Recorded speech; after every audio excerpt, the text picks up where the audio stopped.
Congress has less than a week to prevent a government shutdown, and House Republicans are coming face to face with the very ugly reality of what it will take to get the budget that they want.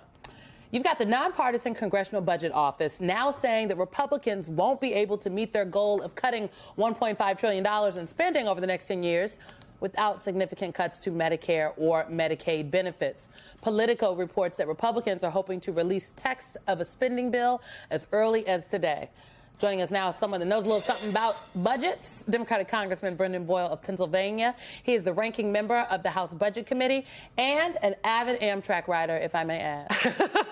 Congressman, it is good to see you. Simone did some of this level setting earlier about Medicaid, but I want to pull up the numbers again. You got 72.1 million Americans enrolled, 1 in 5 Americans covered overall, 80% of children in poverty, 63% of people in nursing homes, 29% of adults with mental illness. Okay, so you take that.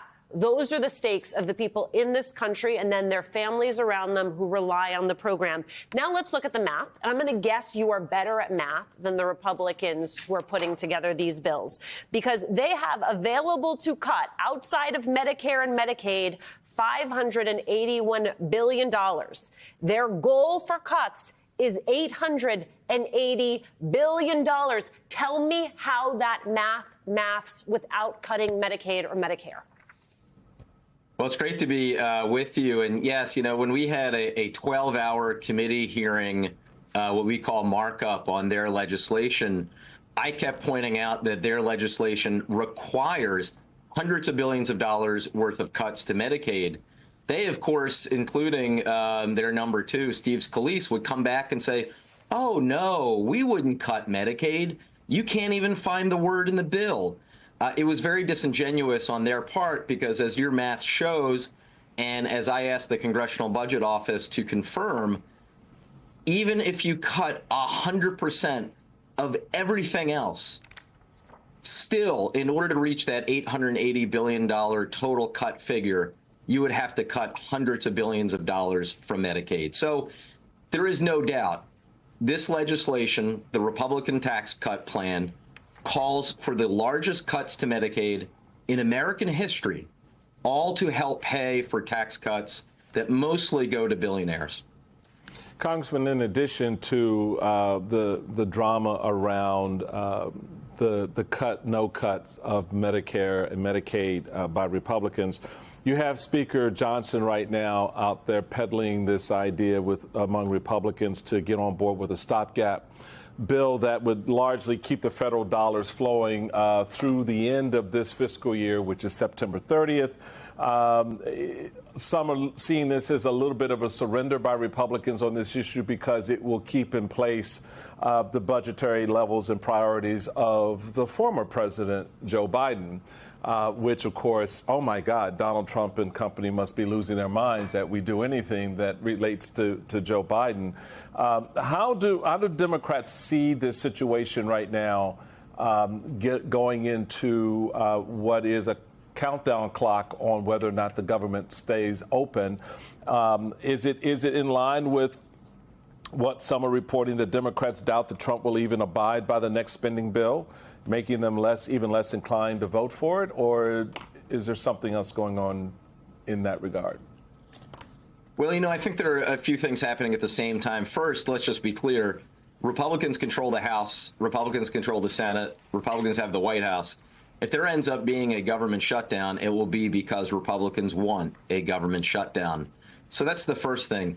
The second thing, I would argue we are already in a partial government shutdown, and that's because of what Elon Musk and his Doge frat bros are doing, ad hoc, agency by agency, without any warning, without any force of law behind them, just showing up with 5 U.S. Marshals, throwing people out and shutting things down, whether it's USAID, Consumer Financial Protection Bureau, Education Department may be next. Who knows what will be next after that?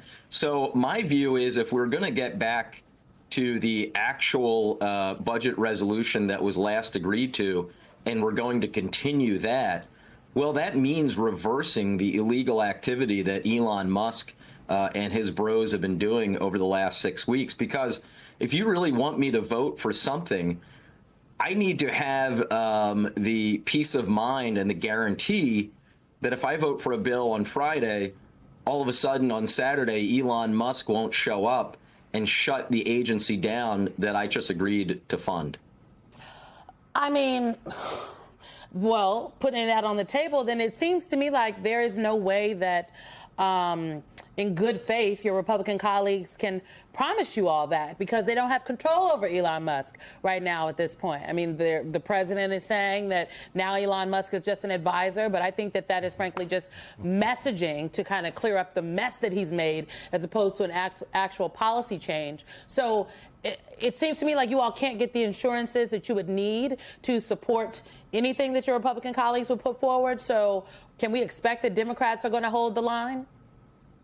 Well, I mean, I don't speak for my fellow colleagues. I respect them. They'll come to their own judgments. And we're fortunate to have a great leader in Hakeem Jeffries that I have a lot of confidence in, and I think we'll make sure that we remain unified. But as for me, any sort of agreement on any piece of legislation, I think, needs to be made with Donald Trump, because we do know that Speaker Johnson has no ability whatsoever to enforce any sort of an agreement. We saw that last December, because the reality is we that are raising Donald our Trump cups to you, Congressman. We're raising our cups. You're the first member of Congress I have heard say that. Yeah, there's no question. Mike Johnson's speakership is one tweet from Donald Trump away from ending. That's the sad reality. So Donald Trump has all the power here on the Republican side. Any agreement we reach needs to be with him directly. Real quick before we allow you to go, Congressman, talk to us about the post office and about Amtrak and the fact that you have Elon Musk reiterating something we have heard before, that both of those institutions ought to be privatized. Well, it is amazing. By the way, the post office, founded by someone who would have been my constituent, Benjamin Franklin, in my congressional district is where it was founded.